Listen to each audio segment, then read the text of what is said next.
Welcome back to the Grapple Theory podcast. We're here with a very special podcast this week because this week it's leading up to International Women's Day. I'm joined by three brilliant women from across the British wrestling industry who are going to sit with me here to talk about their experiences, their roles in wrestling and what it's like to be a woman in the wrestling industry. So delighted to have them all about. I'll introduce them one by one for you guys now. Let's start with Claire from Wrestling Resurgence.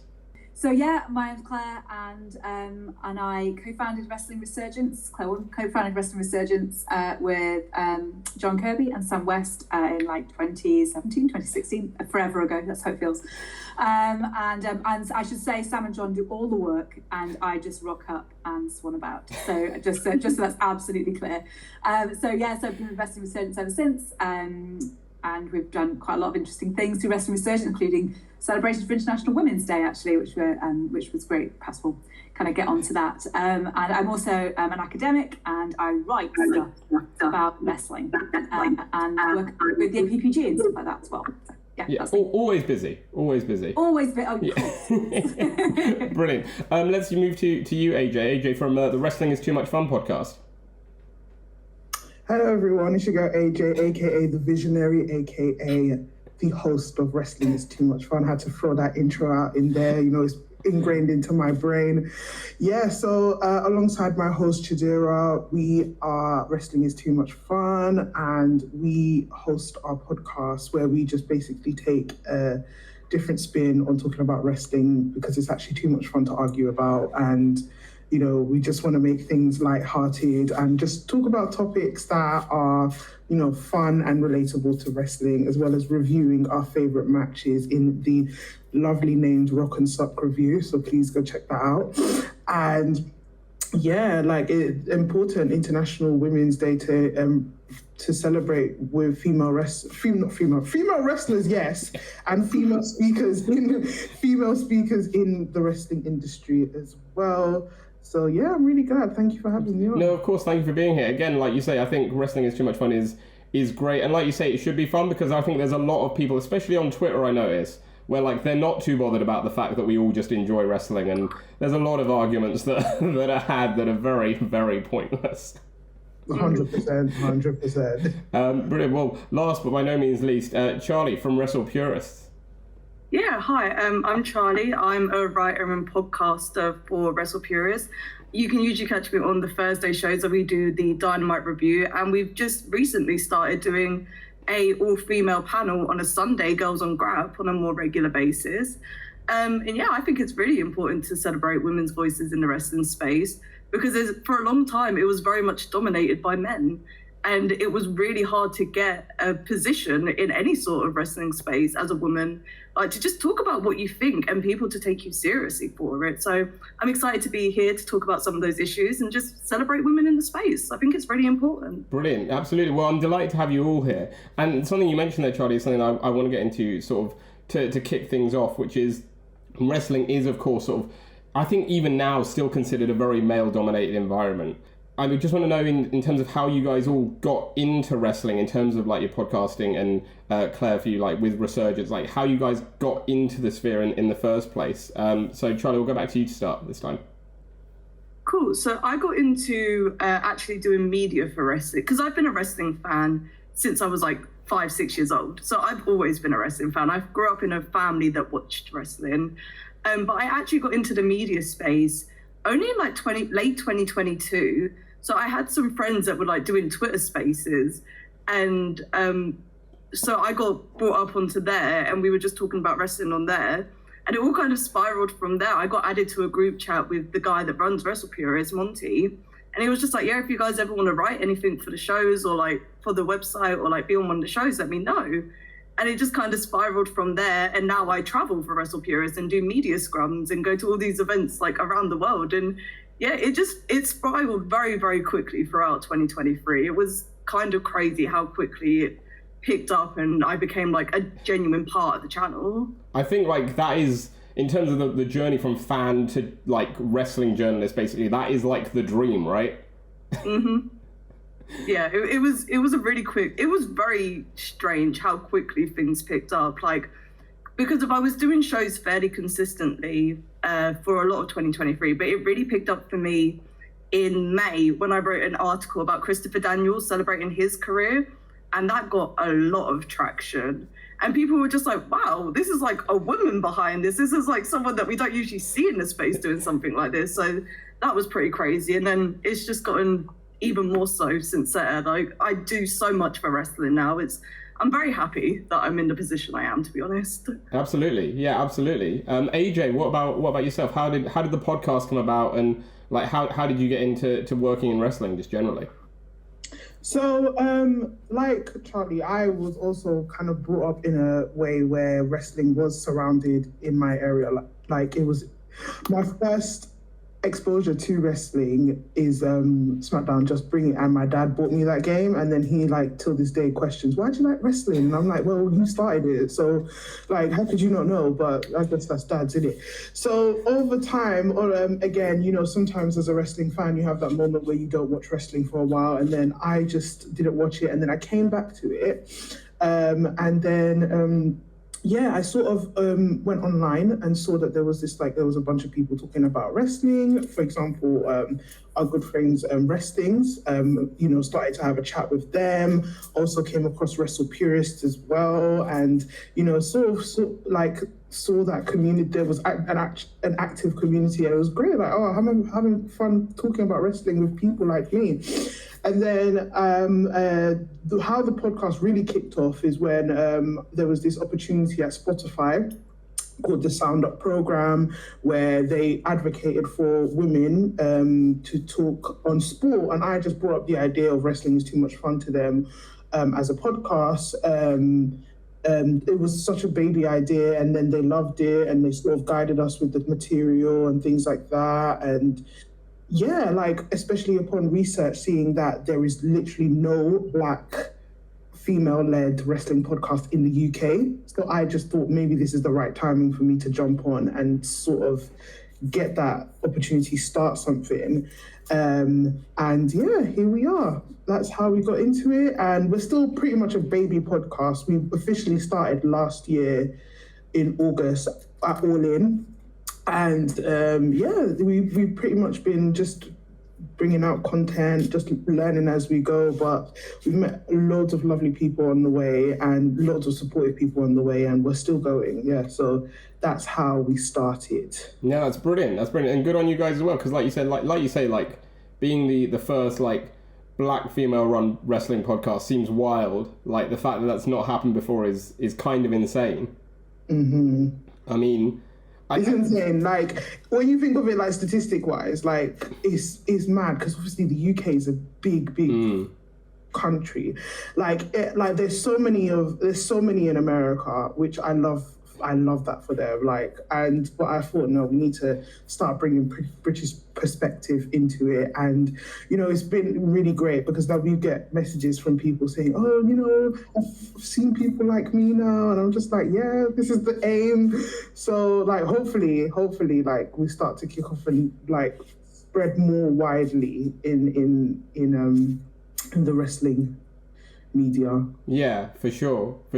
And Claire, what about yourself? It's your role obviously like slightly different to the roles that Charli and AJ have in wrestling. And you said in your intro, you know, you sort of just sit back and let the guys deal with it. But we all know that's not true. And like anyone who's on a Resurgent show will tell you how hard you work behind the scenes. So like, how did you get into that? How did that become something you wanted to do? And like, how did the setup all come about, essentially, in terms of forming Resurgence from your perspective? Yeah, so it constantly is a source of amazement to me that I'm involved in a wrestling company. So I was not like a fan from a kid at all. So I was sort of brought up to imagine that wrestling was absolutely terrifying, like, you know, giving each other tombstones on concrete playgrounds sort of stuff. And so I did not go into wrestling. And I got into wrestling really late through my now husband, who was like, because I'm a theatre historian, I'm a theatre person, I work in the performing arts. So he was like, if you watch this thing called wrestling, I think you'll really like it, because it's like kind of like performing arts. I was like, isn't it just like two people pretend to fight each other? That's a bit weird. But actually, he was totally right. And I started to kind of get into it and watch it a little more and appreciated it for its theatricality and for the storyline. So I'm all about story. That's the thing that really interests me, and character. So from there, I'm an academic and work on theatre, and a couple of us academic friends, we published a book called Performance of Professional Wrestling back in 2016, as sort of, frankly, as a bit of fun, because we didn't want to do something really serious. It was kind of fun. And then it totally took off, and people sort of started to kind of see this as being like wrestling studies as an actual like academic concept, which is quite funny to us. But after that, like Sam and John came up to me. I gave a talk at some place in Leicester, and they came over and were like, "Oh, we really like wrestling too." And they were both in an arts venue at the time. And so we just kind of very randomly put together an application for the Being Human Humanities Festival, which is like a UK-wide humanities festival. And we were like, well, there's no way they're going to let us put on a wrestling show, right? But then they were like, yeah, cool, we really like this. So then we had money, but no ideas what we were doing. So everything came about very serendipitously. We kind of met like Charles, who's one of our kind of referees. He was working at Leicester University at the time. We just happened to walk past us, and it all just sort of happened, really. And we put on that first show, and it was only supposed to be like a one night, like, while we studied wrestling as an academic, I wonder what would happen if you put that in the ring. Wouldn't that be fun, kind of thing? And then we had a really good time, and we were like, what if we like actually did this as a company? And the wrestlers were amazing, because they got what we were trying to do immediately. Like, we're all theatre, performing arts, curatorial people, so we approach wrestling in quite a different way, I guess, from a lot of people coming into wrestling. So things like how you set up your backstage and stuff like that, safeguarding, these are just things that were like very natural to us because we're theatre people. So a lot of wrestlers kind of came on board with it, and to which we are absolutely eternally grateful. We've got kind of a select group of people who we've worked with for a really long time, who have kind of made Resurgence what it is, really. I mean, it's down to them, it's really not down to us. And then, we just sort of took off from there, really, and just gained traction, and we kept putting on shows, just having a really good time. And Resurgence is what it is today. We carry on, and as long as people like what we're putting out there, we'll kind of keep going for as long as we can, I suppose. Yeah. Absolutely. We love what you guys do. Resurgence is always like just such a fun night. It's just like you say, it's theatre-led, isn't it? It's just like way wackier than like your typical like wrestling show, like, which again, I take that really well, by the way. I'm so delighted. Yeah. But that's the fun of it, isn't it? And it's something like that little bit different, that little bit quirky, that little bit out there. And again, we've had obviously Sam from Resurgence on the podcast before, quite a while ago. And he sort of spoke to us about how you got set up, but didn't mention the fact that like you yourself had like not been a wrestling fan before. And so in my mind, the fact of like not a wrestling fan to I'm going to put one on for academic purposes to now running a wrestling promotion wild. is a mad journey. Yeah, it's wild. And like, I think I became really just super impressed by like the quality of wrestling. That's what drew me in the end. It was like the commitment that these wrestlers put in, like how, wrestling is fun. I love sort of AJ's kind of idea. It is, right? But equally, like, the wrestlers also take it really seriously. So it's fun and it's serious at the same time. Like, when I remember Charli Evans talking about the stuff that she'd done with Resurgence as her body of work. And I've always been really struck by that. Like, there's quite a seriousness about that. Like, that's how an artist would describe what they're doing. And I was really drawn to that. I was drawn to the way that they rehearsed in inverted commas beforehand. Like, I love all that. It's just really, like, there's a real craft about what they do. And I massively admire the people that we work with. They're all awesome. Yeah, and big up Charli Evans as well. Because, like, we've had her on the podcast, and she had, like, the best things to say about Resurgence. Like she said, like, you can tell it holds a special place for her, like, in her heart. And I think that's just, again, a testament to, like, the work you guys do in building characters, in building people, in building storylines as well. Yeah, thanks, Jim. Yeah, appreciate it. But yeah, I want to get on to, in terms of, obviously that's how you all got into what you do. But again, Charli, going back to sort of what you said in your intro, like, wrestling is a very male-dominated environment. And we've had a couple of people on, both wrestlers, and I remember the one that always sticks in my mind is, I don't know if you guys know, but American podcaster Ella J. So she came on the show and she talked about like how when she first got into wrestling, both like journalism and as a fan, there were people who would come up to her and be like, oh, you only like wrestling because you like looking at like attractive guys in their trunks, right? And that baffled me as a concept because like I don't know, it just doesn't make sense in my mind. And that's something I want to get into in terms of like I see you all shaking your head, so I understand this is like upsettingly. I feel like this is a universal experience, which saddens me. But I'm interested to dig into it. AJ, I'll come to you first. Is that like something like not necessarily exactly that, but have you experienced like similar things being a female wrestling fan? 100%. Like it's so baffling that people think that, you know, you watch this sport thinking that, oh, you know, I'm going in just to watch male in trunks. And it's just like, that's like, do you see what's going on in the screen? Do you think I'm focusing on the male in the trunks when this guy is doing a flip off the top rope in a way that I've never seen before? Like, it's just extremely baffling. And like, how, again, it's this male-centered idea that a lot of women do. This is like a more sociological perspective for me because I study sociology and I always try to mix sociology with wrestling.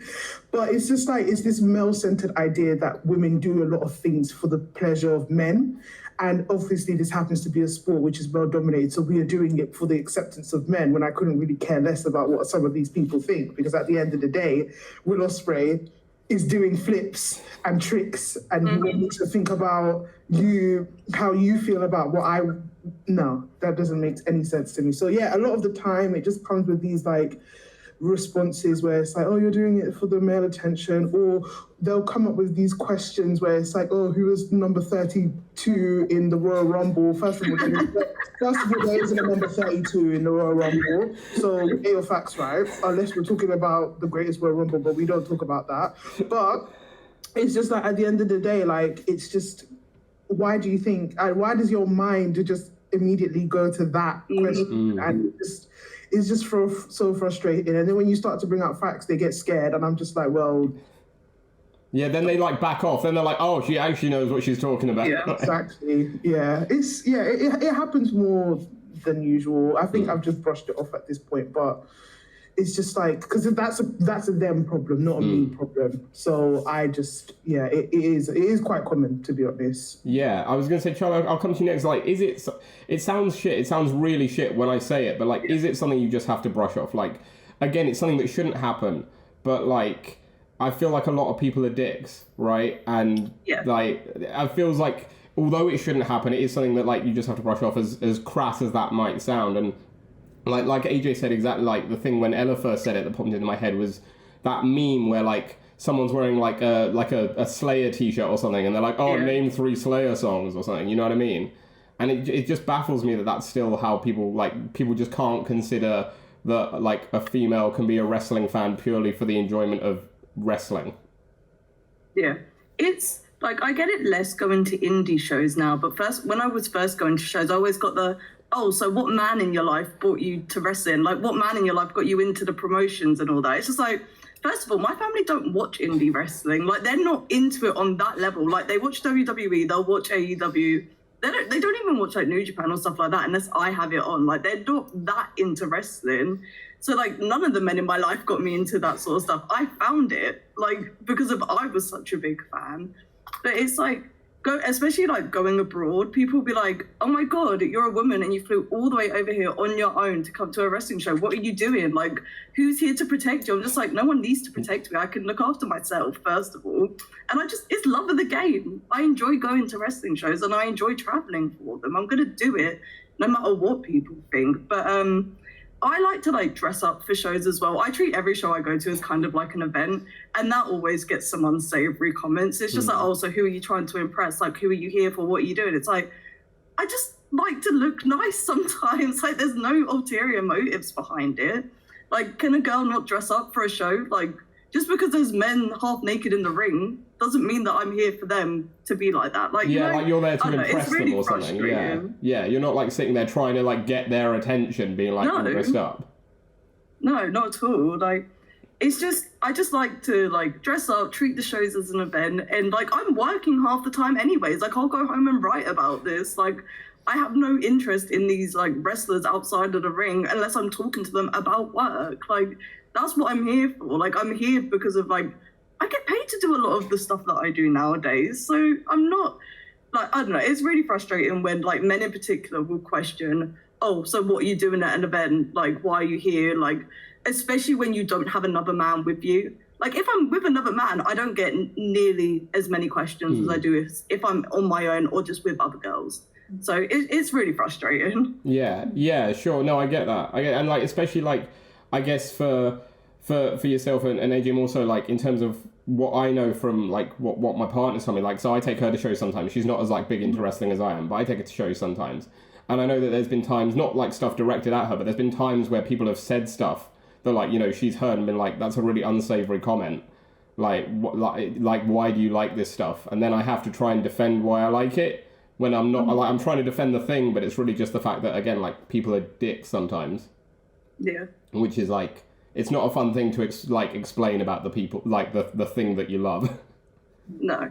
But because a lot of wrestling fans, like a majority of wrestling fans, are really lovely and really welcoming, but it's always the loudest ones that have the most unsavory opinions, and they've got to make them known because God forbid they keep their mouth shut. Like sometimes, like dude, I don't want to talk to you. I'm just here to enjoy the show, see friends, like go home and write about it. That's what I'm here for. I don't need every Tom, Dick, and Harry coming up to me and giving me their opinion at a show. Like, yeah, no, for sure.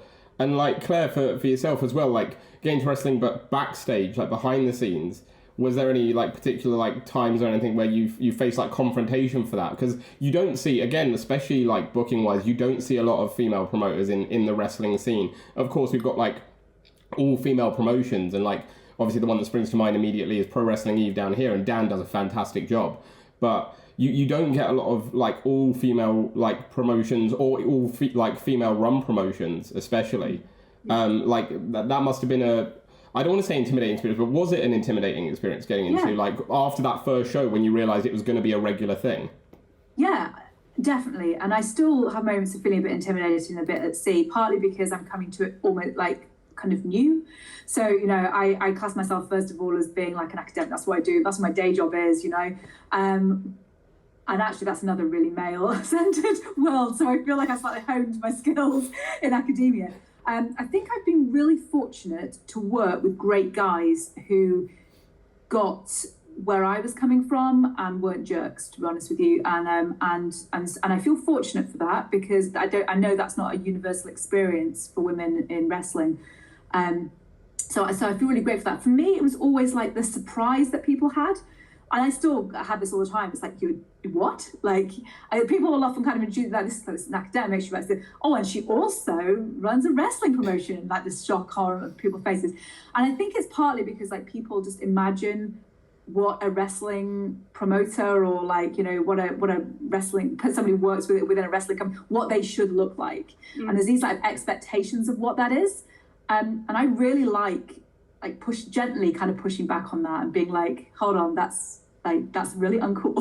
Like what you know, you're trying to create like good spaces and stuff like that and actually welcoming spaces. And it's really important that you know, that we do have women, I think, in promotions. Like I think it's really important. I do like, and I would hesitate to say that I think more promotions should consider bringing women onto their team because like you need that sense of, and indeed not just women like I'm talking about diversity generally actually, that like, you know, what you want is people there who are kind of promoting the sorts of ideals that we as a community would like to see presented there. I think I think one of the things that really strikes me as interesting in what Charli and AJ are saying as well, and I've had this as well at conferences actually, interestingly enough, when I've spoken about wrestling and a guy has come up and been like, so what do you know about WrestleMania 18? And I'm like, what?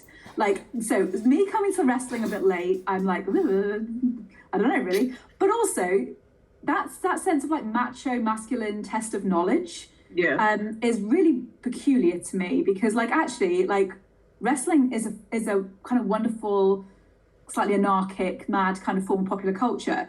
And I really appreciate people who have encyclopedic memories for this sort of thing, and I've got a lot of mates who have that, and it's awesome. And but when it's used as a weapon, I think that's really problematic, and it pushes people away. It makes people feel isolated from this thing that they would like to really like, but they feel like they need to know much more before they start investing in it. And I think that pushes people from all sorts of protected characteristics away from what wrestling might be, which I think is just the knowledge test thing. I'm over, I must say. I think it's nonsense. So we need to push back on that. Yeah, for sure. Absolutely. No, completely agree. I think it's like, again, it's just a weird one. Like, I feel like, and again, like, as a man, I feel like I can say, like, I feel like as a man, I don't get it nearly as much as you guys, like, say you get it. And that baffles me, because, like, why would you question someone's fandom purely based on their gender? Like, why would, like, me going to a show not elicit that response? Because it could be my first show. Do you know what I mean? Yeah. It's bizarre. I don't understand it at all. But I feel like, again, like, stuff you guys are saying, it, like, again, piques my interest in terms of, like, almost going back to the fact of, like, you just sort of have to, like, almost grin and bear it at times kind of thing. Because I feel like I know a lot of people, like, in my personal life who, like, aren't wrestling fans, who, like, have a very similar lived-in experience in, like, their lines of work or, like, their hobbies and stuff. And it feels like, although I feel like, specifically in wrestling, although, like, it feels like things are maybe changing, it still feels like women in general are, like, forced to defend their likes and their hobbies, no matter whether it's wrestling or anything else, more so than men, which, like, I don't get. Do you guys have any, like, insight into that? I mean, I think that there are certain things that women's like things that they really like have historically been regarded as being lesser than things that men like, right? Like that's not a political comment. That's just a thing. Like, if you look back through history, the things that men have appreciated are the things that have been like, well, that's legitimate. You can enjoy that, and things that women have liked have always been seen as being somehow below that. So I think that's part of it, like that sense of, like, well, you're a woman who likes this sort of art, like we're gonna kind of almost like critique that because it's like popular culture, like why are you into that? Like talking before about, like, well, why? It must be because you really like the physiques of, you're lusting after the physiques of the guys, or it must be because, like, you really want to. Okay, well, do you know what I mean? It's just, it's like, it must be because, those must be becauses is again, really strange to me, I have to say. But it's always built on a whole load of assumptions, which kind of historically come out of, like, what women like and why they like them. It goes back to what AJ was saying about, like, the position of the woman here and, like, looking at, like, what's going on and everyone assuming that she's only there because she fancies the wrestlers. Like, that's in loads of popular culture things of why women like what they like. It's like, oh, it's probably because they just really like the guys. Like, what? Like, I think it's like it's not just wrestling, it's like across the board, I would say. Yeah. Sure. And Claire as well, like, I'll come back to you on this later, because I want to talk about sort of, like, women in the ring, and specifically, like, interested, Charli, AJ, from your perspective, because I feel like in the last few years, especially, like, maybe like the couple of years sort of pre-pandemic, then after the pandemic as well, it does feel like there's been that shift where women's wrestling is not, I would honestly becoming more appreciated, because I feel like fans appreciated it in the beginning anyway, but, like, women are getting more opportunities, and there are still bafflingly some promotions that have, like, maybe one women's match on a card or no women's matches on the card in some cases. But, like, do you guys as fans as well, like myself, feel like women in the ring are getting more attention now and, like, more opportunities, like, just purely from what you can see as spectators? Charli, let's come to you first. Yeah, absolutely. Even in like the main promotion I watch in a moment is AEW, and even in, like, the last 6 months of watching that, there's absolutely been a shift of, like, the focus on women, the opportunities they're getting, how many women we're seeing per show. And a lot of people are going, like, it does come down to the fact that Mercedes is, like, coming into the promotion at this point. But, like, they're making the accommodations for a woman. There's not, like, there's many promotions that wouldn't do something like that would actively put in the work to do something like that because they want a talent under their umbrella. Like, but there's absolutely been, like, a shift in wrestling, like, over the last couple of years where women are getting more of a focus. I still don't think it's enough.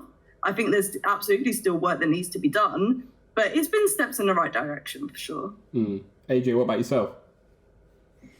Yeah, I agree in the terms that there is definitely been a shift in terms of how women's wrestling has been promoted over the years. I think upon my thinking of all my life, I feel like Elimination Chamber, I feel like that was the first sort of pay-per-view, unless I'm wrong, but in my mind, like, I feel like that's the first pay-per-view that was really kind of spearheaded by a woman. If I'm correct me if I'm wrong, but like, seeing Rhea Ripley on the whole kind of promotion, main eventing, even going so far as going to her hometown, I think that is the furthest I've seen a woman like be at the forefront of an event. But again, for it to take this long, at the end of the day, I'm glad it's being done, but it should have been done a long time ago. There's been stars way back then. It's really good to see AEW sort of spearheading the women's division now, especially now that they have this big name coming to them and, really sorting that out. So in terms of what the promotions are doing, there's always going to be a space to do more, but I'm glad that they are kind of spearheading some work to be able to push women to the forefront, to make them important, because a lot of the women's talent is so phenomenal. Some of them work really, really, really hard for them to just still get nothing. And I guess that's how, women, like in life, women operate. But also, there's one thing that the promoter's doing, but then the fans, the perception that they have of these women, sometimes I just want to scream, shout and cry, because these women are here putting Iron Man matches, like 5-star matches, yet you're only thinking about one thing. And I think we all know the same thing. Some of these guys, like, there's, like, fair enough, like, the women, yes, some things are nice to look at, but that's not the only thing to look at. And I think, again, what we need to work on is the perception. We need to start a paradigm shift of thinking to how fans perceive female wrestlers in the ring. Like, that's the only problem that I'm having with right now. And I think there needs to be a complete change. It's so hypocritical because of, like, we were just talking about the fact that we get a lot at shows. It's like, oh, you're only here to come look at the men. And then in the next breath, they're shouting derogatory things at the women. It's like, pot kettle black. Like, this is why you're here, baby. Like, you're absolutely proving the fact that you're here to just shout things at these women. You're doing it right now. But then they'll turn around and be like, well, you're only here for one thing. And it's like, well, no, I'm not. Like, I'm here because I love wrestling, not because I want to come look at someone in a ring, like, in the outfits that they're wearing. Like, I don't get it. I really don't get it at all. No, I see what you mean. I see, again, like, we all know the sort of, like, pictures you're talking about. Like, we're talking about the certain, like, sky blue images, or like that viral Gabby Ortiz image, right? Like, so we had Gabby on the podcast really recently, and I asked her about this in terms of, like, the possible, like, negative perception, like, around it, like, that it, like, sort of sends out. And something that I find is really interesting is now, which I think is really, like, cool, and, like, again, I don't know how you guys feel about it, but, like, from my perspective, it seems kind of empowering, is that, like, women who get this now, like, steering into it, right? You're making it about them, like, rather than, like, the guys, like, being, like, gross, like, sort of, like, derogatory, like you say, and making those comments. They're, like, steering into that and using it as, like, a positive to build their brand. Because Gabby was like, oh, like, it was weird that people were talking about my butt because I didn't think it was anything, like, special or anything. And it turns out it is. And she was like, but without that, like, that's how she set up, like, her OnlyFans and stuff. And she was like, without that image, I wouldn't have, like, bought my house and stuff. And so, like, it feels like women are now, like, sort of, again, weird it sounds to say, like, accepting that it's going to happen and, like, making the most of it rather than, like, seeing it as a pure negative. Yeah, I think it's about owning it. Yeah, actually, like, it's about appropriating it and claiming it as yours. And we know over the past few years we've got sort of a lot of, like, different words or different histories that have been reappropriated by all sorts of people from all sorts of groups, and taken and been like, right, I'm claiming this. Like, you're going to use that word against me, I'm going to claim this as my word.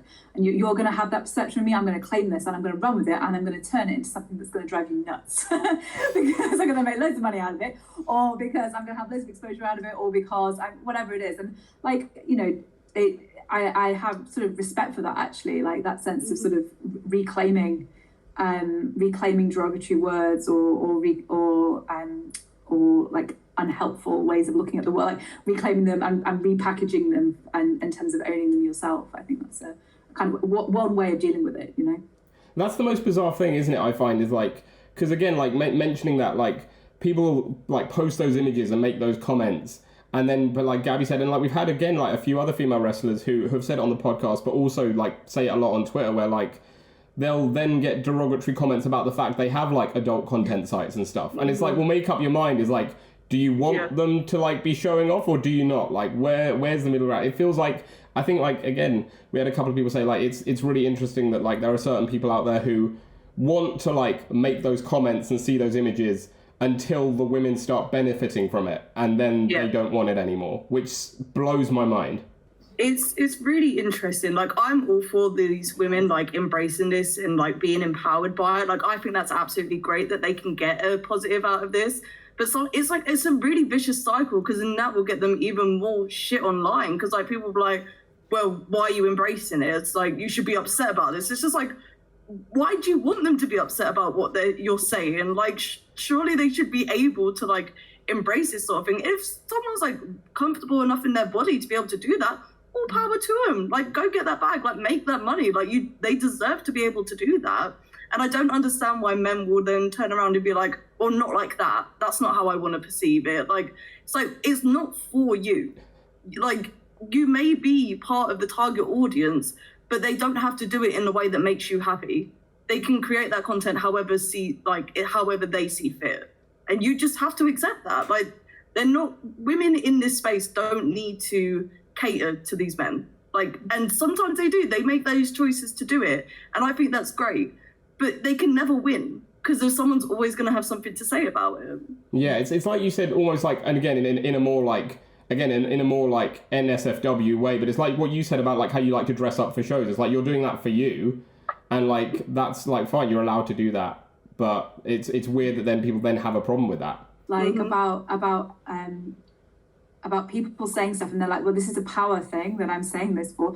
And when you reclaim that power or take that power back, then people who threw that at you in the first place get really cross about it. So it's a lot around, and they're historical. It's a lot around power structures and who owns what, and like, you know, the history of women's wrestling is men having control of women's promotions, right back in the day, and you know, so this is it's nothing new, but I do like agree with AJ that I can.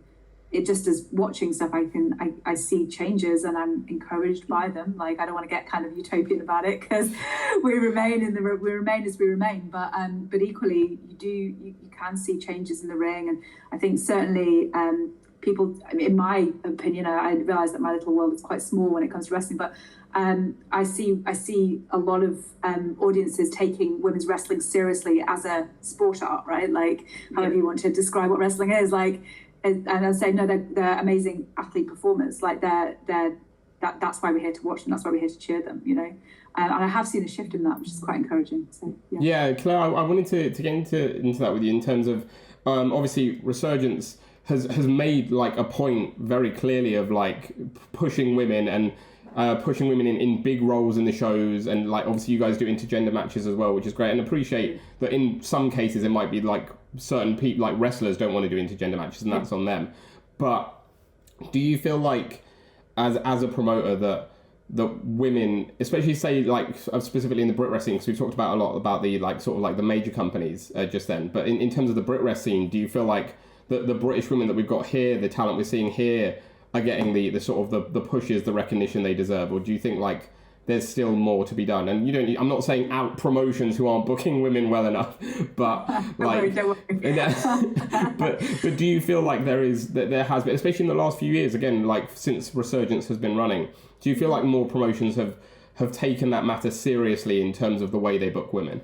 Yeah, I mean, I think so, yes. And I there's definitely more work to be done on this in the British indie scene. Like, don't get me wrong, like there absolutely is.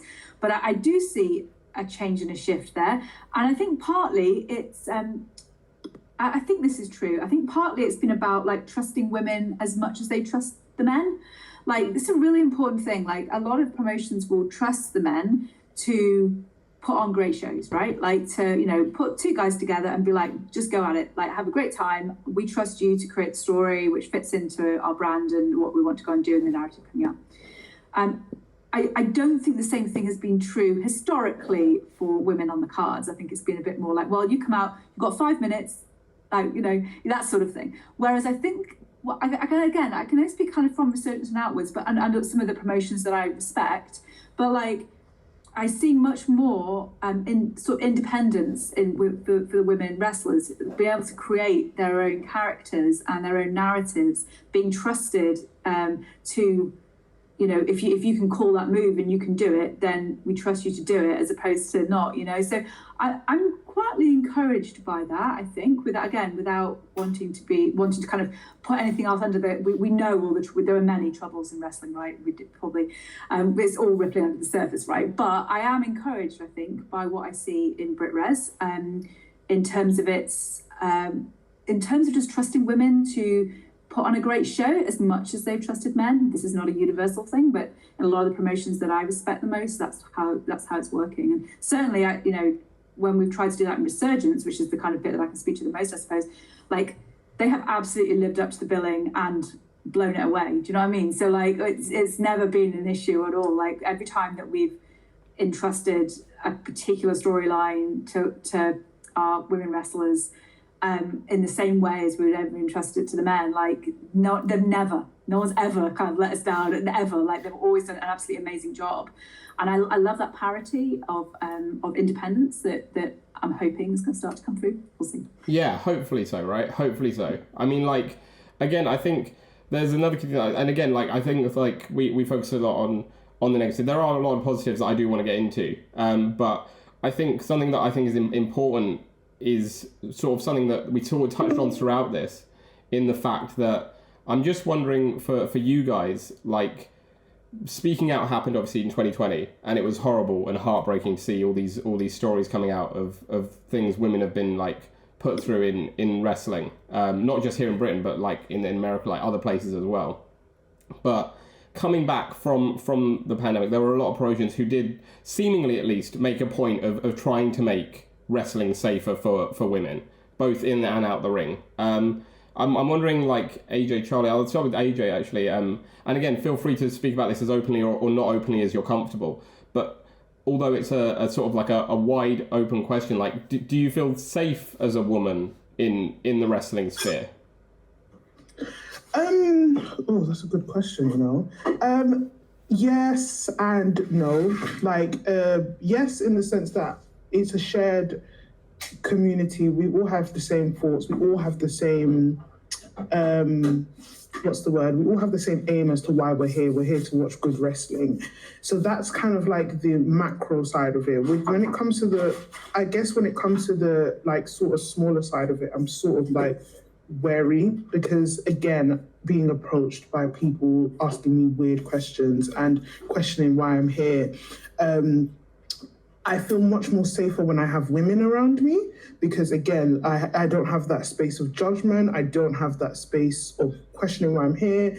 I don't have that I don't have to deal with all of that. I come here with my friend and we'll come here to enjoy something. So obviously in a more microsphere, I do feel sort of like worried, because again, it just sort of opens you up for criticism. It opens you up to sort of any kind of judgment out there. Like, I remember when I went to literally my first WWE live, right? And I was like so happy. It was literally like my inner child was screaming to the rooftops, yeah? And I was just like so happy, posted pictures online, and I was shown on the Titantron. So obviously it had my and it had my everything, had my social. So I gained like a lot of followers. And then I gained like a lot of DMs asking me to come back with them after the show. So that's where it starts to get scary for me, because I feel like the way people see these things, yeah, is like, again, going straight back to that, oh, you're only here to watch wrestling to impress men. But then also they feel like that's a pass, like just because we have the same interests in sort of this thing, and I don't know how you went from point A to point Z, like it didn't get, how did we get here? So again, in terms of like seeing, it sort of put me off a bit, because it's just like, is this all I'm here for? Like, I'm so open to the thing is, I'm so open to making friends in the wrestling world, because some of my friends are not into wrestling. They love that I love wrestling, but they're not into it. But it's just like, I want to make friends. I want to make, connections, but it's just like, again, I'm a bit wary, because it's just like every kind of sphere that I put myself in is down for questioning, it's down for judgment. Now that I want to get into the more opinion side of it, where I'm sharing my opinion, I'm even more scared, because now people will start calling out my family, not like call out my family or whatever, but it's like people want to start taking it personal, and people want to start going left, right, and center, and I'm just like, oh my days, like. Sometimes it is a bit scary, in the sense that you can be faced with a lot of backlash for just simply having an opinion, for simply just existing in a male-dominated sport, and just simply just sharing your love. And it just, so I guess, like I said, now that I've found a community of women that I can speak to, and now that I've found like a community, not just a community of women, a community of men who are sane as well. Like, it is nice to be able to, I try to stick with them. Obviously, I want to branch more out, but in terms of branching way more out, I don't think I would step there, because not only am I like a woman as well, I'm a Black woman as well, and then there's always layers as well, and just so it can, for me, I'm a bit wary. I will say, like, part of it, partially, love being in the sphere of women, but then in terms of wider range, I'm still a bit scared, and I still kind of tread lightly on certain things. No, sure, yeah, no, that sounds like shit. I'm sorry you've had to go through that. That's really bad. Charli, what about yourself? I'm quite fortunate in the fact that I have quite a lot of friends who will go to the same shows as me now. But like, when I was first going, I was scared. Like, it was like terrifying. Like, going to indie shows on my own when I didn't know anyone, I was like, oh my God, what am I doing here? Like, do I really love this sport that much? But like, I found friends really quickly, and there was a few people that I had known previously from like Twitter and stuff, and they're just like, hey, you finally made it to a show, and that was like, cool, whatever. But like, there's always that worry that you're gonna just have a bad encounter at a show. Like, I've had people come up to me at shows, be like, I disagreed with what you tweeted the other day, and I'm just like, sorry to hear that, but why are we discussing this in a public place? Like, reply to the tweet and tell me that. Like, and because like a lot of the time it is men. Like, I'm not very tall. I'm like 5'5", 5'6". So when these like 6-foot men come up to me and be like, I didn't like your tweet, I'm just like, I don't know what you want me to do about this right now. I'm just trying to enjoy the show. Like, it is quite intimidating. And I don't know if people always realize how intimidating that can be as a woman. And like, I get that isn't always the intention. I'm not saying that's like the intention every time, but it's like something that I'm constantly thinking about. Cause like, I don't know what they're planning to do when they walk up to me and they like come out like quite aggressively with like, I disagree with you. I'm just like in those situations, I'm just like, okay, I'm sorry, and I walk away, like, because I don't know how to handle them. Like, because if it goes south, I can defend myself, but like, it's not gonna go well for me. Like, I'm not like, I don't know. But like, it's something that I worry about. Like, I don't have to deal with that like too much nowadays, because of like, as I said, I do go to show with friends. I'm usually like with people, but we still get approached by like weird people at shows. I find sometimes being in a group of women, groups of men will come up to you, and it's like, what are we doing? This isn't like a pair off situation. Like, there isn't one for everyone. Please just leave us alone to enjoy the show. Like, it is a real issue. Like, and it's not just a UK indie issue. It's shows in America, shows in Canada. Like, everywhere I've been to shows, like, I've had a slightly weird experience there. It's like really unfortunate, but like, like, it doesn't stop me enjoying the shows.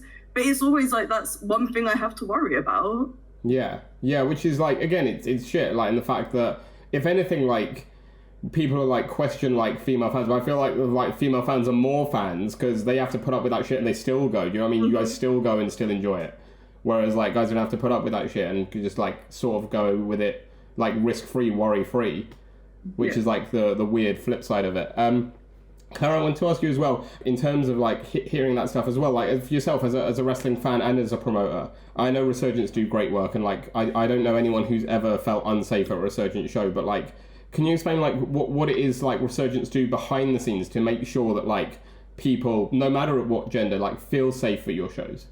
Yeah, no, absolutely, and you know, gender and all sorts of other protected characteristics as well, and particularly around disability, which I think is a real important thing that we need to address in wrestling to make sure that people feel comfortable with the kind of do. Yeah, so as I said at the start, like we all come from a theatre background, so ideas of sort of safeguarding policies and things like that were just quite normal to us. So that was sort of there from the off, really, kind of taking care of our audience members. So like there have been moments, and going into no kind of specifics here at all, there have been moments where people have expressed that they've been uncomfortable with certain audience members or certain situations, and we've addressed that immediately, to the extent that I did a bit of a kind of sort of standing on the door like a bouncer job at one point. Like I'm terrifying, obviously, as you might imagine, but like there's you know, so I think we're really kind of, I think we have a really nice relationship with our audiences, which would mean that they would hopefully come and say if they felt upset by anything, but also that our wrestlers do as well, which is massively important. Like, you know, we have a lot of women on our cards, and I want them all to feel like they've had a great time and that none of them have felt in any way worried about anything. So we take it really seriously and I think communication is really important. Having some kind of stringent policies around that as well. So if somebody has something to say, then they know where to go to say that. There's like an independent person that you go. So like there's that all set up as well, which I think is really, really important. And just having a sense of community at the shows as well, like so that we kind of have a bit of almost like a contract with the crowds where like just don't be an idiot. Like think about who's around you. You know, we have a lot of families at our shows. So like I want them to feel really comfortable at the shows. It's something that we've had since the very start of Resurgence. That's not for everyone, I get that. And like other people want to go to different shows and see something else, and that's absolutely fine. But for us, like having a kind of family sense where people can come and just have a good time is really, really important. And so I don't want people shouting derogatory comments behind a 6-year-old. Do you know what I mean? It's just not on. So having a kind of putting a bit of the onus on the crowds to behave properly, I think, and they've risen to that. Like, we're very fortunate with our crowds, to be honest. But yeah, like I think having kind of really specific things as well backstage, just making sure that people feel comfortable, that somebody should go to, that, you know, if you have any trouble with anything, then you know you've got a single point of contact that you can go to and speak to about that. You know, if you have any trouble with anything, you can come and speak. So like, but for me, it's all about communication and about, again, disturbing that power structure. So it's not like, because historically in wrestling, it's like, wow, the promoters, what they say goes. And if they ask you to do something totally ludicrously dangerous, you do it anyway because you want to be on the card. Or if they like treat you really poorly, even down to abusive behavior, then you accept that because you want to get on the card. And like, I am really glad that is not how we are. And I'm really glad of a lot of other promotions that are as well. I'm making Resurgence sound like it's doing all the best things. But actually, there's a lot of other promotions that are also like that as well, that are disturbing that promoter wrestler audience hierarchy that has just existed since the beginning of wrestling, where it's like somehow the promoter has the top position just to be able to behave however they like and treat wrestlers' bodies however they like, whether that's putting them in danger or whether that's like being derogatory towards them or whatever it is. And I'm really encouraged by the way that certain promoters at least are kind of challenging that and saying, no, that's kind of uncool actually. That let's break down these hierarchies and instead just have like a community, kind of almost like, you know, I work in a school of design and creative arts, and we have a lot around kind of co-creative work, co-designed work, collaboration, and like I'm taking that really seriously and being like, no, like actually we want to hear from you, we want to have feedback, we want to talk to each other, we want to make sure everyone feels safe and comfortable.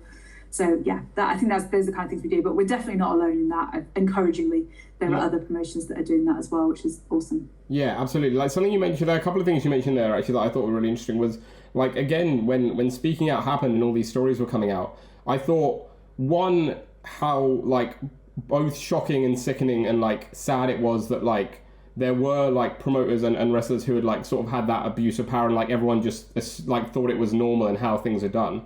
And also about the safeguarding as well, like again, yourself coming from like theatre background, it baffled me to know that so many promotions, like, and again, even like really good ones, and again, I won't name names, but like even ones that were held in really high esteem, like just didn't have safeguarding policies, because that's just not how wrestling works. And it baffles me that that's gone on for so long, with people just accepting that wrestling didn't have safeguarding and that was okay. It is baffling, and you know, when the speaking out movement happened, and I remember it really vividly. Like I was very close to walking away from it all, partly because I spent a lot of time teaching like feminist theory to undergraduates, and I was like, what is this thing that I've been like taken in by that I thought was like change? It's all change. It's nothing like it was in the Attitude. Like, you know, I remember having conversations with that, and I was like, am I that naive to imagine that wrestling is somehow like not infected by the kind of patriarchal kind of abusive relationships that exist in the world, right? Like it's a nonsense. Of course it's there as well. But I think I was sort of really challenged by a number of women wrestlers that we've worked with who were like, actually, like persevere. If like the end of this whole speaking out movement is that we just don't wrestle anymore, like that is the opposite of what we would like to happen. And so I kind of stayed for them. I think that's like an excellent point you made, and like something that's super important about just in terms of making people feel comfortable and stuff. Again, going back to what I was saying in terms of, it just baffled me that wasn't a consideration before, and everyone just thought that was normal. They're like, yeah, it's just how wrestling is, which is like wild. And as well, obviously, like, I appreciate you like deciding not to step away, because we've had a lot of people, wrestlers and promoters, who told us that after speaking out, and fans as well actually, who told us that after speaking out they were just considering walking away from it. And like, I think it's so important that those are the people who are the ones that like were most affected by it, like both like emotionally in that way, that are the ones that are now trying to spearhead that change, which is why I think it's so important. And I'm so grateful that yourself and everyone else who was in that position sort of stayed on and decided to use it as a way to try and make wrestling a better place. But I want to get on to as well, like, again, that was a lot of like negative all at once. And again, like, sincerely, I'm sorry for everything you guys have all been through, because like I feel like it's really shit. It's really hard to hear, and like, but I'm glad you guys all still have that passion for wrestling and that love for wrestling, despite all that, which like shows again like how great wrestling can be when it's done well and when people are treated well.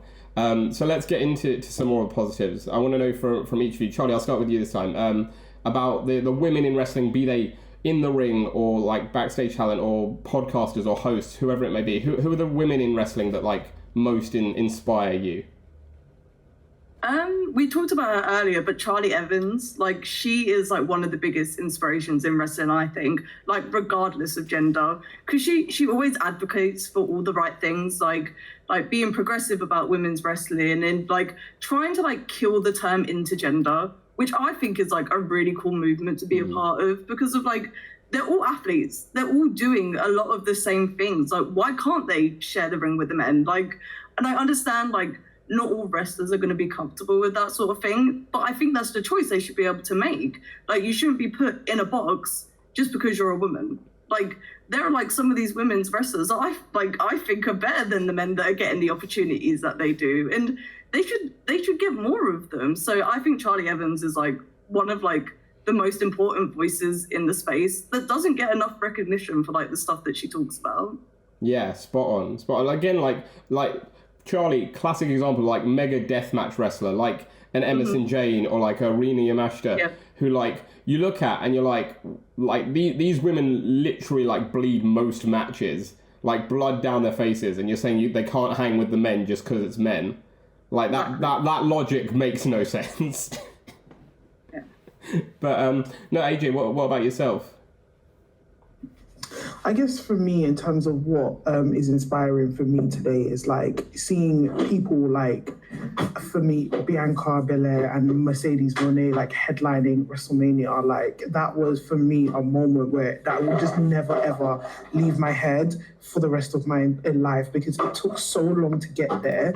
But also it's to see two very talented women who sort of advocate for themselves, and like the way that they kind of show themselves in the sphere that they're in. They're constantly looking after themselves. They're having to do a lot of the stuff for themselves. Like you see Bianca Belair, even down to her making her own clothes, making her hair. Like that is like across the industries, like in anything, like in modeling, in photography, in everything. Like you find a lot of Black women have to do things for themselves in order for them to kind of stand out and to be able to make a mark. So for her to see her doing that and doing it so successfully and being recognized for it, I absolutely love that for her. And especially Mercedes Mone, in the sense that she's standing on 10 toes, on making sure that she is respected as one of the greatest wrestlers of all time. That is what I 100% respect about her. And it's sometimes seeing the way people to react to the way that she's doing it, because some people might see it like, oh, she's just like, like her attitude stinks and stuff like that and things like that. And it's like, but sometimes you have to go to that. You have to go to that level. You literally have to go to that level for people to take you seriously. Because at first I used to think like, oh, AEW, like, why is she going to AEW? Because like, no offense to any AEW fans, but it's just like, why is she going to AEW? And then it's just like, wait, hold on. AEW is a place that will respect her and that will pay her what she's worth. And that's exactly what she's advocating for. And sort of seeing that as like a young girl, like you have to sort of advocate and stand up for yourself, or else people are not going to take you seriously. So that is what I those two women in particular, like, though they stand up for me in today's age. And like we have the other ones who, like Jacqueline and Jazz, who they went through like the most back into where they were, and like, but they're still like respected to this days and like getting their flowers and things like that. So those are the kind of like inspirations I see in terms of who it is for me in wrestling as well. Like those are just like, even though they haven't done it directly, but the way they behave and the way they carry themselves is just, I love it. Yeah, I love that. It's really interesting you say that, actually, in terms of like, because we spoke about representation a little bit earlier in the podcast, but we've spoken to a lot of wrestlers, not just like female wrestlers, but Black wrestlers and LGBTQ plus wrestlers, who have spoken about the fact of just generally representation in their groups, like being more so now, and the fact that so many people coming up as fans, as wannabe wrestlers, didn't have those people to look up to who like they could identify with. Do you feel like as a Black woman in the wrestling industry now, there are at least more of those sort of like role models that young Black women can look up to now and be like, you know, I want to be like her? Absolutely. Like, again, seeing some of the Black female wrestlers today is just like, wow. Like, I wish I sort of had you when I was younger. Not to like cancel anything out, but I understand that that time was different. Like that time, like it was Attitude Era. Like what women went through in that era. Like, but I only say WWE because that was the promotion back then. Like, but in terms of seeing more like British wrestlers, like Tonga as well, like going viral, and like seeing the moves that she's pulling out, love that. Like seeing some of the more like, and it's not even just Black female wrestlers, just female wrestlers in general, like especially seeing like some of the women in Rev Pro, some of the people in Hustle. Like I just love seeing like, these are the kind of like women like I just want to like be like their spirit and their enthusiasm and their talent. It just makes me smile, and it's just like, I'm so glad that we are now in a generation where a lot of girls can now look up and now be like, they can see like these women doing magnificent moves and advocating for different things, and I just absolutely love it. So there is especially like a wide range of people that we can like look up to and see, and just I love it. No, I love that. And Claire, like something that AJ just said there brought me back to something you said earlier about like how Resurgence, and again, have done a great job in letting their like female leads build their own characters, sort of be who they want to be, and allow them to like take their characters forward and have the input into that. And like, again, going back to what AJ said, it seemed like, again, like Attitude Era, especially in WWE, it seemed like all the women were presented the same. Like they might have a different certain look, but they're all presented as the same basic character, essentially. But now it feels like both in like the mainstream promotions and here on the indie scene, it feels like every woman has their own individual identity, like that they present themselves, that they have their own input in, that like they've built this character themselves and crafted themselves, and they're allowed to be that, rather than like everyone's different is basically what I'm trying to get at. Is like there's not that situation anymore where you've got a bunch of female wrestlers who are all presented like the same and could be interchangeable at any point.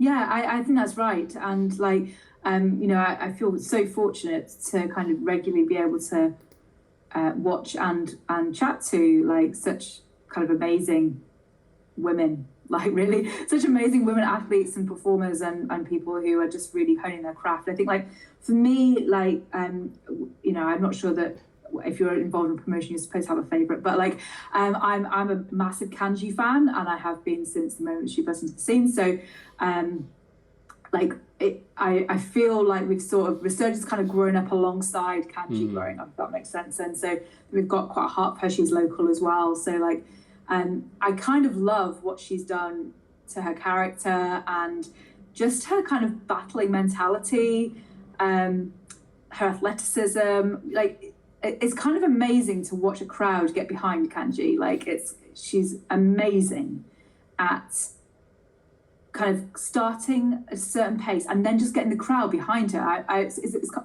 kind of almost magical. Like she's kind of able to bring them with her, so that by the end they're just absolutely wanting her to win, you know. And I think it's just an absolute art. So I've got a lot of time for Kanji. I think she's terrific. Yeah, the thing is you mentioned Kanji, then we mentioned Charli Evans as well, and like for me that, I said to Sam as well when he was on the podcast a couple of years ago, that Kanji Charli Evans feud in Resurgence is like that's when people mention that's Resurgence for me. Like that feud was so brilliant. The way they just told that story and the way like it just developed over that time was like, if I'm honest, like nothing short of spectacular. It was. Yeah, no, I'm with you on that. I can say that because it was Kanji and Charli who did it all. Do you know what I mean? Like they took it and did it. That Iron Woman match, which felt like such a kind of risky enterprise that you would do an Iron Woman match, with all the difficulty of that. You've got a clock going on in the background, so you've got to get your falls in at certain times, and it's hard. It's really hard to do those well. And I look back on that match. That remains the match I'm most proud of out of Resurgence. I think it was, there's a lot that I think that is you know that we could be proud of, and proud of the guys who were involved in it. But that match, there was something in the air that night. Like by the end of it, I was like in tears. And I'm not a tearful person when it comes to wrestling, really. Like I just kind of enjoy it. It's fun. It's fine. But there was something about it that just felt like a kind of almost like ground shifting moment, and I can't put it any other way. Really, it felt like you know that everyone just like rose as one to celebrate these two women, and it was just like two wrestlers who just wrestled an amazing 5-star match, you know, and there was something just so beautiful about this kind of outpouring of love for these two wrestlers, and I just remember looking around because we're kind of up in commentary, like looking around being like, can't believe this just happened. Like I can't believe, you know what I mean? And so it really, for me, it's like when everyone asks me like what's your favorite match that you ever been involved in for Resurgence, I'm like, hands down that. And there've been some great matches, don't get me wrong, but like that, there was something just special in the air that night, and those two absolutely ripped the place up. It was fantastic. It was absolutely amazing. The storytelling, the way they worked together, the kind of closeness, just everything about it was a perfect night. Basically, it was incredible. Sure. Would you say, because I wanted, my next question was going to be to all of you, of like if like someone wanted to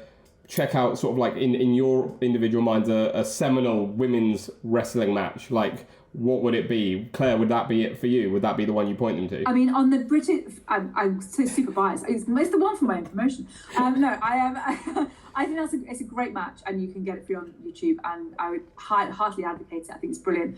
But actually, I come to one of the matches that AJ mentioned, which was Bianca Belair or Mone Belair wrestling, which for me is like ranks. I again, like I'm not a crier when it comes to wrestling, and I remember feeling tearful at the end of that match. It was just felt so powerful to me, like just everything that it represented, but also more than that, it wasn't just about, oh wow, look at the change, like, two Black women. It was a brilliant match. Like, it was just a brilliant match, and I it kind of broke through all that, which is so if I'm moving away from Resurgence, which I probably should do, then that would be the match that I would advocate for people to watch. I think it stands as being certainly one of the best women's matches I've ever seen. Sure. AJ, would you back that up? Would you say, if I had to say, like, recommend to someone like one women's match they need to check out, would it be that one as well?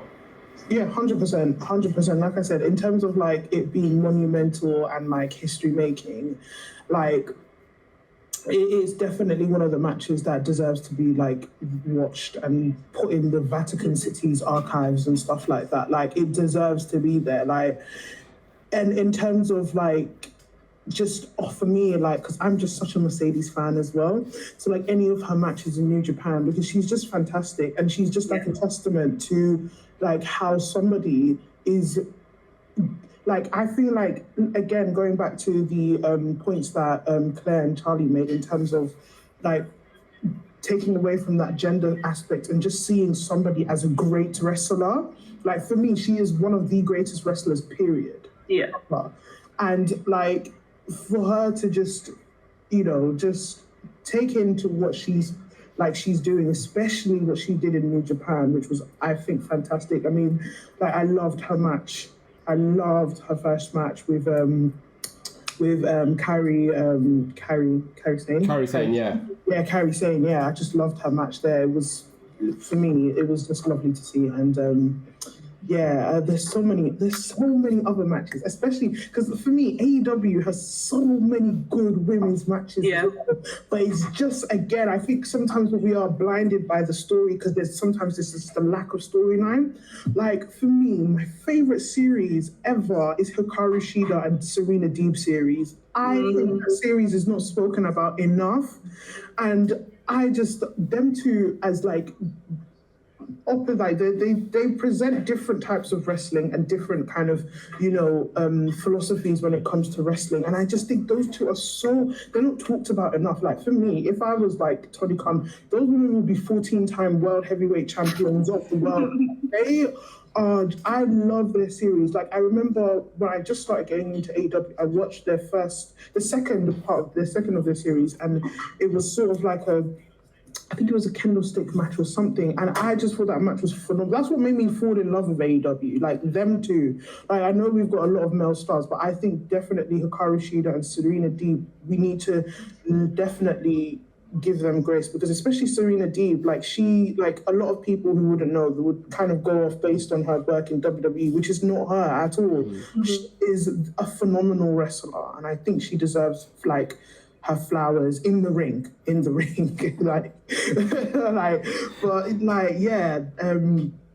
like, honestly, like, as much as I want to scream at AEW a lot of the time, their women are so talented, so talented, and I can't, like, check out the AEW women. Like, I would recommend a lot of AEW women. I really would. Yeah. For sure. Charli, what about yourself? I know, again, like AJ said, there are too many matches. I know it's hard, like, it's almost unfair of me to be like, tell me one match.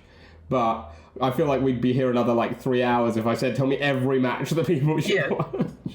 I think, building off of what AJ was just saying about AEW, I feel like the Willow Nightingale versus Athena matches, all of those matches, and Jamie Hayter versus Toni Storm from Full Gear 2022, those are some of, like the more important women's matches in AEW, because it proved the point of, holy shit, these women are as good as our men, and they keep proving it time and time again. Like, Willow and Athena main evented like the Ring of Honor shows, which is something that didn't happen before, especially in like the Ring of Honor, like under the Ring of Honor umbrella. So these are like two important Black women in the business breaking down those barriers, and it should be celebrated more. So it's definitely those matches I would recommend to people. Nice, I love that. I'll put it out there as well for this one. I don't know if you guys have seen it, but I'd say not just the one match, but like the trio of matches that Millie McKenzie had with Miyu Yamashita, 2 out in Japan, 1 at Pro Wrestling Eve. For me, I'd recommend those ones, because I think Miyu Yamashita, not like, we'll put gender aside, I know everyone talks about Will Ospreay. For me, Miyu Yamashita is the best wrestler in the world. I put her above Ospreay, and people look at me weird when I say that. But I think she's wonderful, and the matches she had with Millie McKenzie were like astonishing. Like the story they told, and I know because like the blow-off match, the 3rd match in the series at Pro Wrestling Eve last year, I was with my mate Mark, and he was losing his mind like in the front row. Like, I've never seen him so on edge, because he is like the biggest Millie McKenzie fan you'll ever see, and he was like an emotional wreck watching that. And I was just like, that's the passion, right? That's the passion it's meant to bring out of people. So they put on a clinic. So I'd recommend that one for anyone watching who wants to check that out, because I thought they had an unbelievable series. But we're just coming to like the end of the podcast. I just want to wrap up. I've got one more question that's not actually my own question, and you'll see what I mean when I get to it. But the final thing I sort of want to close on with you guys is, and again, I know it's a broad topic, but like as a woman in wrestling, if there's one thing you could change about the scene, about whether it be like fans or in the ring or like promotions, etc., what would that be? Charli, let's start with you. I know it's a tough question. I've sort of put you on the spot with her, but like, is there like one thing maybe above all that you'd like to see sort of change in a way that would like benefit women, whether be they again fans or wrestlers, whatever, in the industry? I think just women in the space being accepted as easily as men are, whether that be like as fans, backstage, or like in the ring, just like in general, because if there's so much pushback in every aspect of wrestling, that if there was just more acceptance, everything would be so much better and so much easier, like, to be part of this sphere, because it's one of the greatest things in the world. I love professional wrestling, but it always comes with the caveat of there's going to be people that think that I don't belong here. So if we could change that, it would make the space so much better. Yeah. AJ, what about yourself? I think one thing I definitely would change is this reactive nature to when like certain kind of issues happen. We should not be waiting for something diabolical to happen in order for us to act. And I don't like this reactive nature. Like I wish we could go back in time and then implement the safeguarding, because it makes me laugh that, not laugh in a thing, it's like baffling to me, like, how can one of the most dangerous sports in the world not have a safeguarding issue? Like, I mean, a safeguarding, like, sort of manifesto or something. Like, people are putting their bodies on the line, but then there's certain things that we also have to dig deep into as well. So I just wish that there was a place and time where this is a sport, like, we could take safety into all aspects, whether it be body, whether it be mental, whether it be physical, whether it be verbal. Like, I just wish we had these things and it evolved over time. Like, maybe things, the safeguarding is a lot more ironclad, is a lot more, like, that is what I want in terms, and for all, like, even for the female wrestlers as well, the female wrestlers, for the people who are in the media people, the journalists, the podcasters, because I feel like, especially if the big companies if they showed an example, they've made many campaigns about showing examples and being a star and being that person to be able to spearhead, like, sort of things to encourage people to be a lot more nicer to people. And I feel like sometimes they could do more. And then when we sort of have that kind of thing established, I feel like a lot of people will sort of start to see, okay, maybe like we don't have to be an idiot, and start behaving accordingly and respect people within the whole sphere, rather than just waiting for, oh, something's happened. Or it's sort of that kind of theory when, you know, sometimes when guys say like, oh, but when I had a daughter, I suddenly realized what love and respect was. And I'm just like, no, you don't have to wait to have a child or a daughter or someone significant in your life to be, you should be respecting people. And I think that's the kind of attitude that is going on right now. They're waiting for something to happen, and then that's when they act. And then it's by the time they act, it is like, coming from government myself, like, we wait for things to happen and then it takes a very long time for it to be implemented. And then by the time it's implemented, something else has happened. And then it just keeps on going back. So I just think, again, start now. Like, don't wait for something reactive to happen. Don't wait for something diabolical to happen. Do it now. Just do it. That's what I want us to. Well said. No, absolutely. I totally agree. Claire, what about yourself? I know, again, sort of different mindset coming at it as a promoter, but also you are a fan as well, so. Yeah. So I wholeheartedly agree with what Charli and AJ just said there, and really can add nothing more apart from, I think, trusting women wrestlers to be as good as the men, if not better. Like, trusting them to be able to tell the stories, like, not micromanaging, like, you know, respecting them as performer athletes as that they are, the amount of effort and time and energy that they put into their practice. So, like, I think that idea of trust is really important. Like, just, you know, trust them to tell the story, trust them to look after each other and have that sense of care for each other, and trust them to be able to bring their audience with them as well. Like, I think that would go a long way, and I think that would sort of ripple through and maybe affect some of the things that Charli and AJ have absolutely rightly mentioned there, which I totally concur with. Like, you know, trying to create community and people looking out for each other, and you know, and not being reactive, like AJ was just saying, like, not just going, oh, something terrible's happened, oh, I should probably do something about that now. Like that weird thing, like actually being proactive in our sense of like policy development and promoting like healthy behaviours and encouraging our senior wrestlers to be kind of great role models for our younger ones emerging through, and all those sorts of things, like being more proactive. I really agree with that as well. No, I love that. And no, thank you guys all for coming on and sharing your experiences with me here tonight. I really appreciate it. And yeah, you're right. Hopefully more can be done. Hopefully we're on the right path, and hopefully things will continue to get better for women in wrestling. But I really appreciate you all sharing your experiences with me. We always end each podcast the same way, and so it would be wrong of me to do this just because you guys aren't in-ring talent. So we always end each podcast by having our last guest leave a question for our next guest. And so, again, our last guest didn't know that it wasn't going to be not in-ring talent doing this. So I'm going to paraphrase the question that they left and say to each of you, Charli, we'll start with you. What if you were to become an in-ring talent and get in the ring, what would your wrestling name be? Oh my God, I have no idea.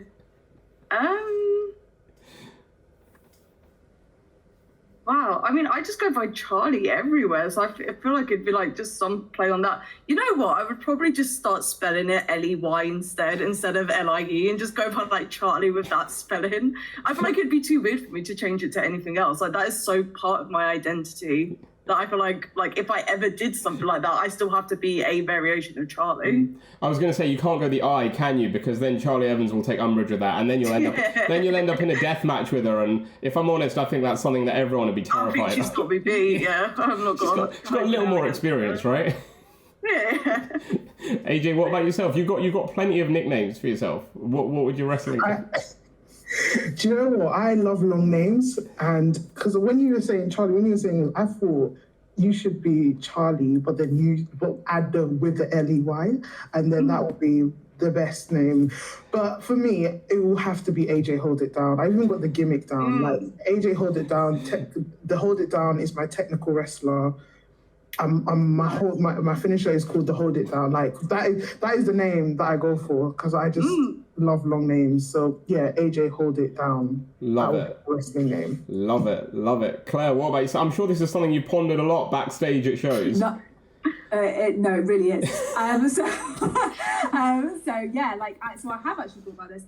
This is never going to happen because I refuse to get into the ring, but it's all too terrifying. But so I would be the professor. I know that one's been taken years ago, but I'm going to reboot it. That is my day job, so it's a sort of an easy one. And I would be such a heel because like anybody who's called a professor would have to be a massive heel and get booed out the park. So I would look forward to that. We've got to see that. I'm not going to lie. I'm gonna be messaging Sam after this because we need to see that. Like, I don't know, whatever it takes. I reckon the professor could be a great heel manager as well. Like, even if you didn't want to get in the ring, that'd be. I know the potential's there. It's just whether I've got the acting chops to pull it off. I'm sure you could. I mean, you're handing out Fs to everybody. Yeah. Here we go. Literally. Oh my goodness. Oh, that would be great. Oh my god, it'd be. Yeah, I've got the whole gimmick, the mortarboard, just start carrying around board markers and writing scores on their socks in the crowd. Correcting everyone's grammar. Oh. If we want to get political, give them a £9,000 bill as well. Yeah. That would get people really mad. A call from student finance. I feel like this has got to happen now. I feel like we've booked it too perfectly. The correcting grammar as well. I love the idea of like wrestling chant, like a wrestling chant coming out, and you'd be like, actually, it's not how you say that. You placed your apostrophe in the wrong place. Yeah. That's plagiarism. Yes. Oh, Claire, this has got to happen now. We've got to make this happen. Oh wow.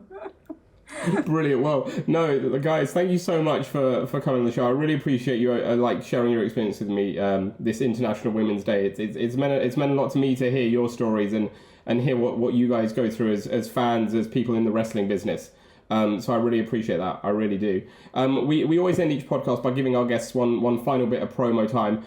So just for people who have watched this and enjoyed it and want to check out more of your work, Claire, we'll start with you in Resurgence. Where can people check out Resurgence? How can people check out Resurgence? And why should people be checking out Resurgence? Sure, if you like slightly wacky wrestling, I think is how you introduced us, Jamie.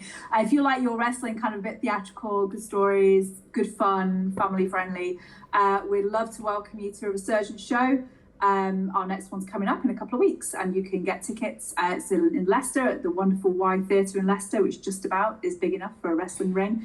And you can catch all Wrestling Resurgence's kind of back catalogue on YouTube, Instagram, X. Are we calling it that? No one calls it that. No.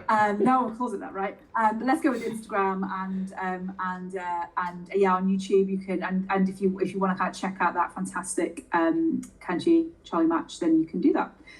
So yeah, come see a show. You'll have a really good time, good fun. AJ, what about yourself then? For Wrestling Is Too Much Fun. Again, the same question I posed to Claire. Why should people check it out? Where can people check it out? People should check out Wrestling Is Too Much Fun because we offer a different perspective. We want to create a safe space for women in the wrestling industry where we can all invite women to freely talk about their love for wrestling, why is it too much fun to them, and just to, again, have that safe space where we can just freely talk. You can find us on all platforms, on Twitter, Instagram, TikTok, where we are posting videos frequently, but we are on podcasts, all podcast platforms, Apple Podcasts, Spotify mostly as well. That's where you can find us. And yeah, I mean, if you see us at a show, say hi. I love, like, I literally, like, this sounds weird, but I like when I see another woman at a restaurant, I feel happy. So I want to say so if you just see me, just say hi. I'm always like, out. But yeah, that's where you can find us. Love it. And Charli, what about yourself? Not just for Wrestle Purists, but also for your own content as well. Those tweets that get you so much attention, like you said earlier. Where can people check those out? So I mainly am on Wrestle Purists. You guys should check us out because we have such a diverse group of people that work for Wrestle Purists now, and we cover WWE, AEW, Indies, New Japan Pro Wrestling, Lucha, like Stardom. Like, if there's like a form of wrestling you enjoy, we cover it like on a weekly basis. And yeah, I co-host a all women's podcast out on a Sunday, Girls on Grabs.